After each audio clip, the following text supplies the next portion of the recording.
welcome back. So before I get into the video, I just want to say sorry that I have been gone for quite a while. I'm going to skip an update for the 7th month and just jump right into my 8th month update. I don't really have any kind of excuse for why I haven't been filming. It's just the way it is. I think what's happening is, in the beginning when I started making these videos, the changes that were happening to me because of the operation were happening really quick and they were huge changes. But right now into month 7, month 8, the changes are pretty much like there's not really anything new that's happening. It's just the same thing that's progressing slowly as it was before. So I think that that's why I don't want to make a video just to bore somebody out there who could maybe skip a month, and I don't want to either just make videos for making videos. I would really want to make them so that I can help someone else along on their journey, and also it's almost therapeutic in a way to talk about how I'm feeling. And I mean, I'm talking to you, but a lot of the times I don't know who I'm talking to, so it's kind of like talking to a stranger and like just getting rid of how I'm feeling and how our things are going, and it is therapeutic for that. So there's not really any reason why I haven't filmed or put anything up in the last little while, but here is my 8th month update.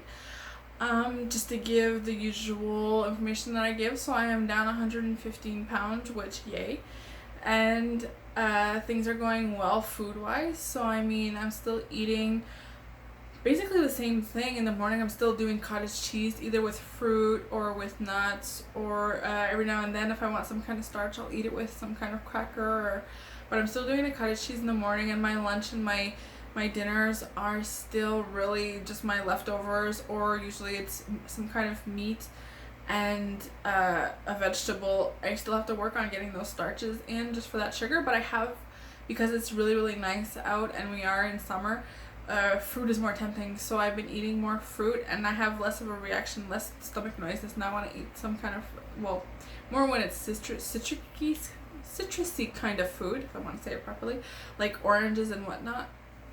But lately I've been eating a lot of watermelon, which is like really good, but it doesn't take a lot to fill me up, so I have to be careful not to eat too much. So food wise it's still the same. Things are still going really great. I can't really have anything to complain about. I was going to put up a video about my meeting with the nurse and the nutritionist for the 6-month update, which ended up being a lot later than 6 months. But seeing them, they told me that everything was great, my blood tests were fine, and I didn't have any kind of lack of some kind of vitamin, or I wasn't missing, or my blood pressure wasn't too high or too low, my blood sugar was fine. So they said everything is going really great, and to continue with what I'm doing. And I was really happy with that, because I was kind of scared that I might have been missing something for the reason that I was losing my hair, and basically that's not it. It's just really from the operation that I lost my hair. And she said that things were going really good and to continue that way.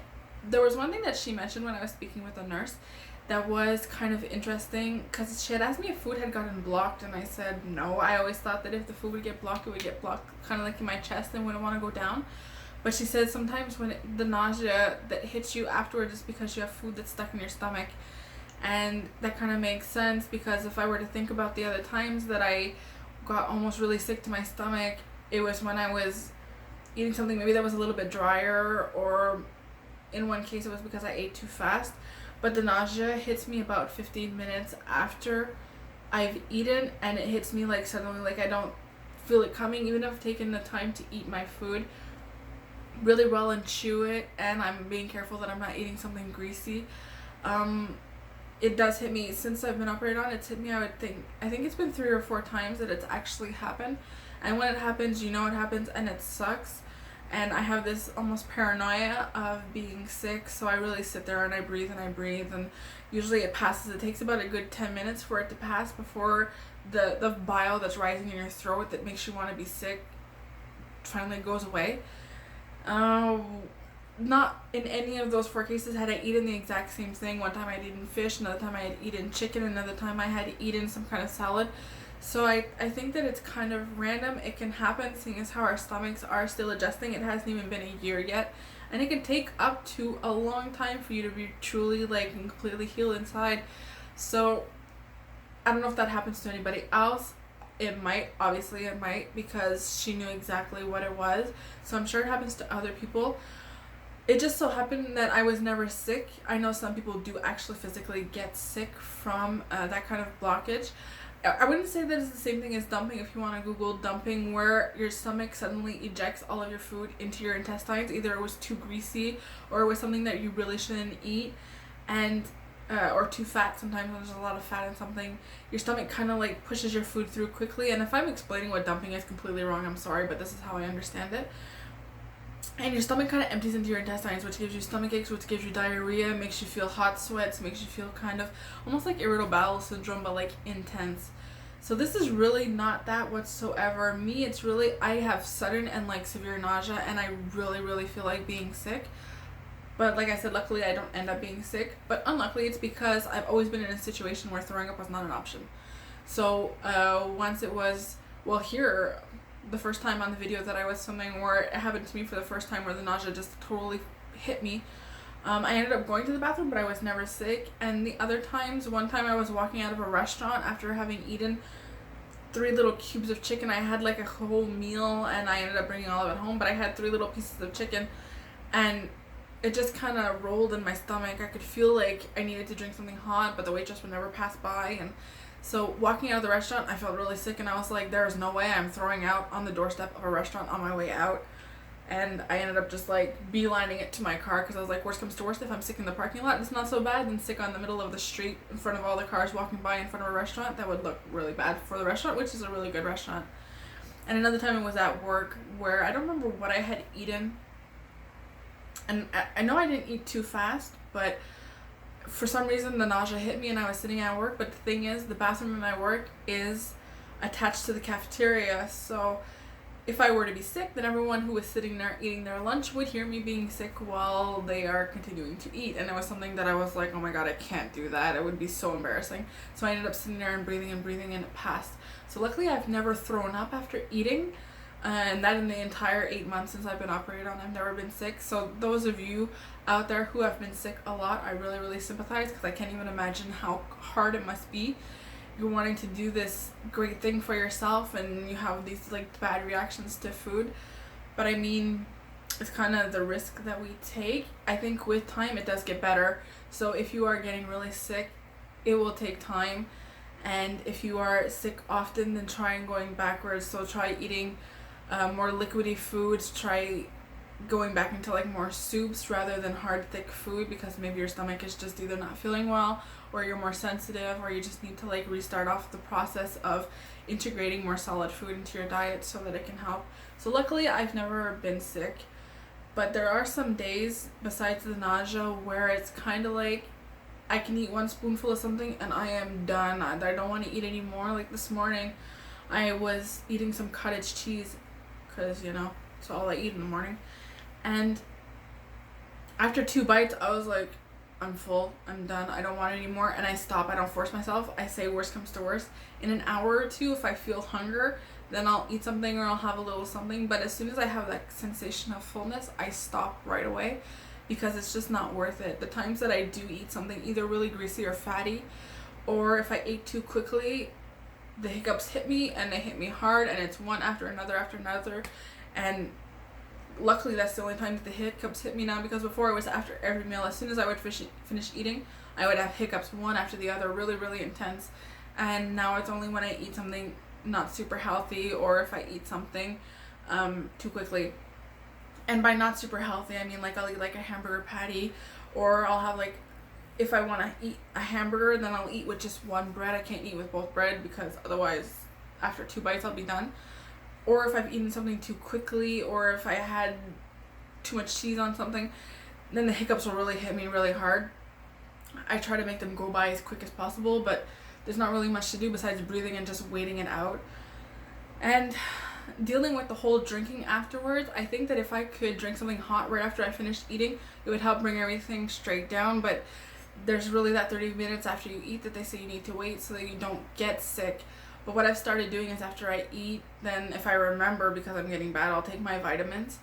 And then after about 10 minutes after eating, 10-15 minutes, I'll boil water slowly, and then I'll make myself a tea and I'll start sipping it. So I don't wait the full 30 minutes, but I think that if you were to take a sip or two, that's not what's going to trigger you to be too full and get sick.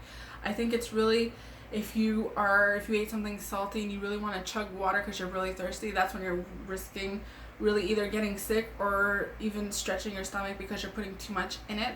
So I slowly take a couple of sips here and there, so it's not as bad as really chugging, but I really feel the need to drink, because if I don't drink, I would say within 15 minutes after eating, I feel like my saliva in the back of my throat starts to get thick, and all the times that I've almost gotten sick, that's happened to me. So it starts to get thick and I swallow a lot, and I think it's that it's like the mucus or whatnot in your system that helps you digest. It gets too much, so that's why the drinking the hot stuff really helps bring the food down, and that's what I've been doing, and so far it's been working, and I don't feel like I'm drinking too much after eating. It's really a little sip here, a little sip there, and it helps me digest a lot better than if I wait the actual 30 minutes and then start drinking something. Something else that I wanted to talk about during this 8-month update is something that could affect everybody out there who has lost a significant amount of weight. So I want to talk about what my loose skin is, because it's something that happens. Some people are really, really lucky and they have just a very minimal amount, but like I said, it depends on how much weight you had to lose. I had to lose a lot of weight. So right now I'm down 115 pounds, but if I want to go into my goal weight, I have about another 80 pounds to go, which leaves me like over 200 pounds that I have to lose. So I'm going to have loose skin. It's going to happen. It's already happened. So I want to talk about where it's hitting me, and don't worry, I am not going to be like, look at this picture now, and have me posted in my underwear with loose skin everywhere, because I don't feel that that's necessary for me. If other people want to do it, then you can do it, but I don't think that my loose skin needs to be floating around on the internet, so I'm just going to be talking about it here. The first place that it hit me really hard was my thighs. So I've always really had really, really big thighs all my life. Thighs and calves and butt. I've always really been like bottom heavy. Proportionately done, but bottom heavy. I've always had to have problems buying pants when I was bigger because my thighs would never fit in the pants, so I'd have to get a bigger size. And so the first that I really noticed was my thighs, my inner thighs. I could see that there was like this wrinkling motion happening when I would stand up straight and I'd look down, and I could see it. So right now it really hasn't changed much. My thighs are getting a little bit more wrinkly and a little bit more soft, and I notice it really on my inner thigh. But I mean, the chances of me flapping around my inner thigh in public is pretty minimal, because I'm not at the stage where I feel comfortable wearing something like a bathing suit or a short skirt, or so it's not something that I'm conscious about, not something that really bothers me.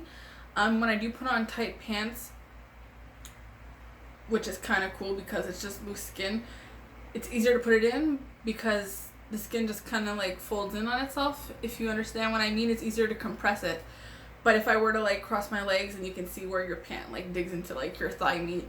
And does it bother me? No, because I've always had like really big thighs, so it's just part of it. It doesn't bother me, honestly.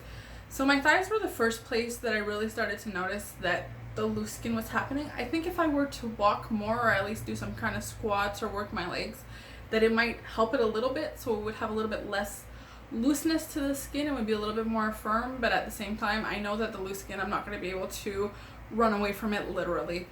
So right now I'm just dealing with it. Does it bother me? No. For belly, I still have my belly, but I don't really notice much loose skin in my belly. I don't have a lot of stretch marks. And the stretch marks that I do have are transparent stretch marks. I know some people have those deep purple stretch marks that they have a lot either on their stomach or on their back or their hips. Mine are all transparent, which is lucky because they don't show if you're looking at me like just straight.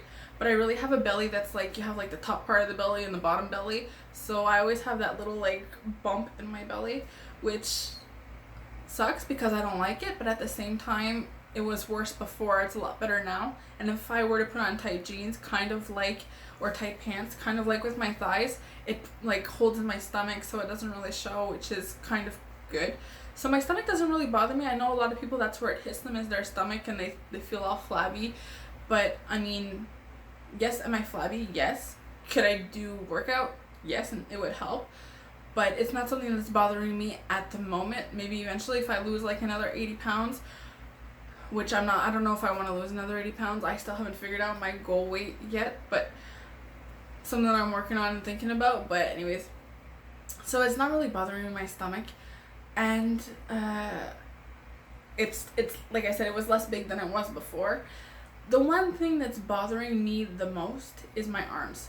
And I've always had, like my legs, I've always had really, really big arms. I've always really been self-conscious about my arms. Never would you find me in a strapless, or not a strapless, well, even a strapless, or like a spaghetti strap, or even the thicker strap ones. With anything with my arms free, I wouldn't be caught dead wearing it, because my entire life I've had like an arm complex.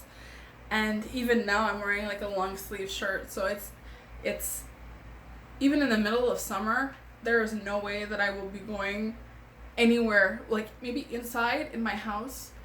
It bothers me less. It would be even better if I was all alone, but even when my boyfriend's here, I cover my arms. I hate the feeling of my arms. I hate the look of my arms. So now that I've lost all this weight, it's a lot worse, because all of that flab that I had on my arm before that was filled with fat has started to like go away. So now I just have the skin, and I have a fair amount of skin that hangs off my arms, and when I lift my arm up in the air, you can see that it's all like loose skin and wrinkly, and you can see like under my arm, you can really see the definition of where you have my arm and where you have the fat that's hanging down. So I mean, that's something that really bothers me, and sometimes I have to wear shirts that would fit my core self, but they don't fit my arms because my arms are too big, so I have to go for a bigger size just because my arms won't actually fit into like the blouse or whatnot. So that sucks. That's the thing that bugs me the most. It's possible that maybe in the future, if I manage to get to a goal weight that I'm happy with, and then I end up being stable in my weight, that it could be paid for by the Canadian government. Sometimes they are. You have to fall into a very specific sort of criteria. I don't know if for me that would be the case. If I could, great. If I can't, then maybe I would have to figure out a way to pay for it. But I saw the other day a price. Someone was asking the question, to get your arms and your breasts done, it was like $13,000. And that's not the kind of change money that I have hiding under my bed. So it's something that I would have to really work on, something that I would really have to think about if I would want to do it or not. So for right now, I'm just dealing with it because I know I'm going to lose more weight. So I tell myself there's not really any point to have all these operations if I'm just going to keep losing weight and then would have to do it again later. Or especially like my stomach, if I end up having kids, I don't think there's a point in having like a tummy tuck and then getting pregnant and then still having to lose skin. It would be something that I would do afterwards. So it's all these things that I have to think about that I didn't know that I would have to think about this quickly, but they are a reality. So what bugs me the most is my arms, and I have lost a lot in my breast area as well. So I went and bought a brand new bra, which was great because all of my bras were too big, and I went from a 44. Triple D was kind of too small, so I was in the next size up about a G. G was comfortable, and I went from that down to a 40 double D. So I'm not going to start explaining sizes to you. Google it if you don't know what the size actually is, but it's still a significant drop down, and I can see it in my breast as well. So if I had the choice, I would do just the upper part of my body. I would have my breasts done and my arms done, and so far the rest of me doesn't really bother me. And that's where my main loose skin is. So my biggest loose skin is my arms and my breasts and my thighs, where I see it the most. Would it be like a game changer if I knew beforehand that I would have this loose skin? No, because I knew that would be part of it. My skin stretched out to a certain size because of how I was treating my body. So it's normal that now that I've changed everything, that I have to live with kind of like those consequences. And I'm talking for myself, those are the consequences of my previous actions. And it wouldn't be a game changer. I kind of figured that I would have a loose skin, but it's really my arms, because I've always wanted my whole life to get rid of this complex of my arms, and I know that it bothers me. It bothers me in my head. Does it bother somebody else? Maybe. Should I care? No. But I mean, when it comes down to it, we care what other people think, and we care what other people will think of the way we look. Or anyways, for me, that's what I care about. So My arms, if I could have the choice, would be my arms, my breasts. That's what I would change. That's what I would get work done on. But $13,000 is a lot of money, so I am waiting to see exactly where this entire adventure takes me, and if everything would be covered by the government, and if not, then what would be, what might not be, all of those things, those categories. So those are the things that I'm thinking of now. For hair loss, so I've had a significant hair loss, but at least this is intentional. I cut my hair a couple of days ago. Well, I went and got my hair cut a couple of days ago, and it's actually relatively short. It's the shortest I've ever had in my entire life. The reason that I cut it was because my hair had slowed down in the whole falling out process. When I was taking a shower, I wouldn't lose whole handfuls of hair. I would lose a couple of strands, which is more normal. I'm sure everyone loses strands of hair when they're taking a shower. But it was kind of strange because on my head, on my scalp, I could feel that the hair was relatively thicker, but as I worked my way down, especially about at this level, it was really, really, really thin. And then from bleaching the crap out of my hair like a year ago, the end was all like frizzy and fried. So I went from like okay hair, because everywhere that it's brown, that you see that it's brown, is my natural hair, or brown or light, whatever this is. It's natural hair, and all the blonde pieces are my leftover bleach from before. So it really went from almost like natural hair to like a really, really thin portion, and then it was like all broken and split at the end. So every time I would wash my hair, I had like nothing left when my hair was wet. So I made the decision, which was nerve-wracking, to have my hair chopped off, just because I wanted to give it a chance to grow out healthy and give it a chance to actually grow. Because with split ends, they continue to split, they break, they're not strong, you tug on it, it breaks off. So I really wanted to have my long hair back again, because I'm used to having hair easily down to the middle of my back easily. So if I ever wanted to get back to that point, I didn't really have a choice but to cut my hair. So this, for me, this is really short, but I don't think it looks bad. But it's just, it's not what I'm used to. It's not what me, I have long hair, but it's all in this whole body changing process. It's things that I'm thinking about, it's things that I have to do, it's things that I have to make a decision about, that if I'm maybe it's out of my comfort zone, but at the same time it's for the better good of me.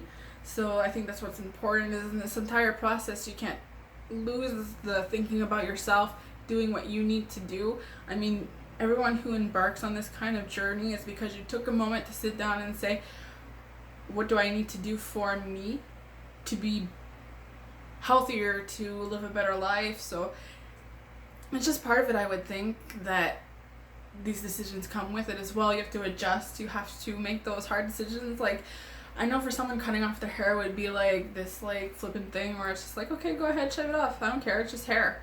But for other people, hair is their life. I've always had hair.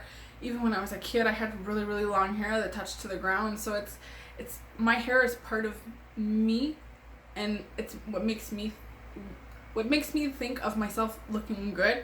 So having to chop it off, I'm not saying that I look ugly, but it's like my comfort blanket that I'm losing. So I cut it off, but in the end, I know it's for the better, just because I don't think my hair would ever have grown properly if I hadn't cut it off. Other body changes that I have, it's really nice, the going down in pant sizes. So when I started, before I got operated on, so I'm going to be saying Canadian sizes. I don't know if they're the same as American sizes or sizes elsewhere. You can always, if you were that curious, just like Google the difference. But in Canadian sizes, I used to wear a size 24 pants, and they would fit me, but like fit me, you know. And right now I can wear size 16, but I can shove myself into a size 14, which is, I would never have thought that within 8 months I would be wearing size 14 pants, going from a 24 to a 14, which is crazy. My shirt sizes, I would usually aim to get a 4X, just because I wanted it to be a little looser. I even did have a shirt that was a 5X, just because I really wanted it loose. I went from a 4X to, the other day I just bought myself, it was something, a large size shirt, and it fits me perfectly well. So I went from a 4X, let's say 4X, down to a large in those 8 months. And I didn't even think that that would have been possible. So those kind of things really make me happy, that I can see that in my clothes sizes that things have changed. But the problem with that is that the way I see myself is that I feel like I am just as big as I was before, even though I know that that's not the case. And it's kind of strange. I know that it's me, it's inside my head, and when I said it the other day to my colleagues, they all like lost their shit and they're like, what are you talking about? So it's my personal view of how I see myself. Sometimes it's worse, sometimes it's better, but I do feel the same size. So maybe it's like the fat girl in me that has her insecurities coming out, but it's something that I need to work on. I don't know if I would consult.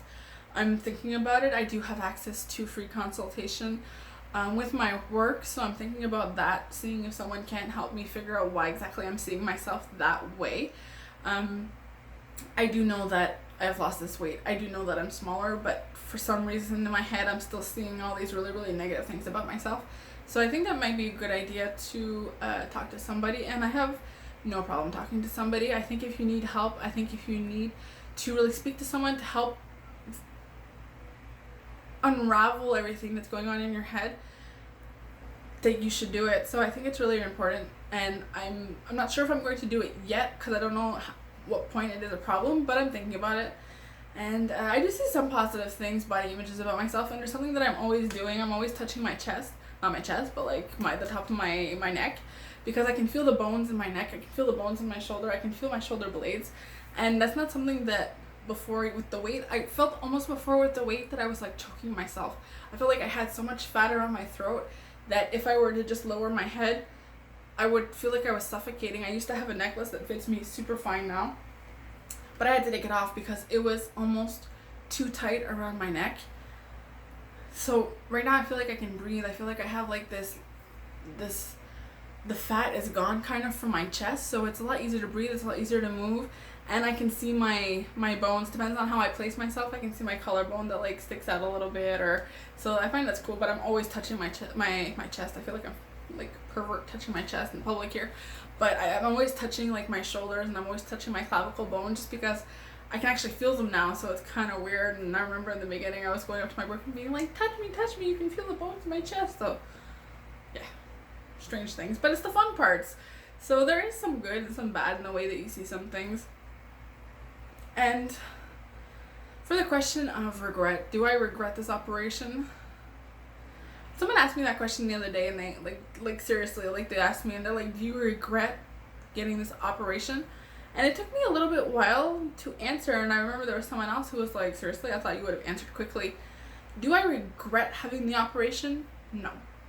Honestly, I do not regret having the operation. I am glad of all the changes that have happened to me, and I want to continue on this same route that I'm going on.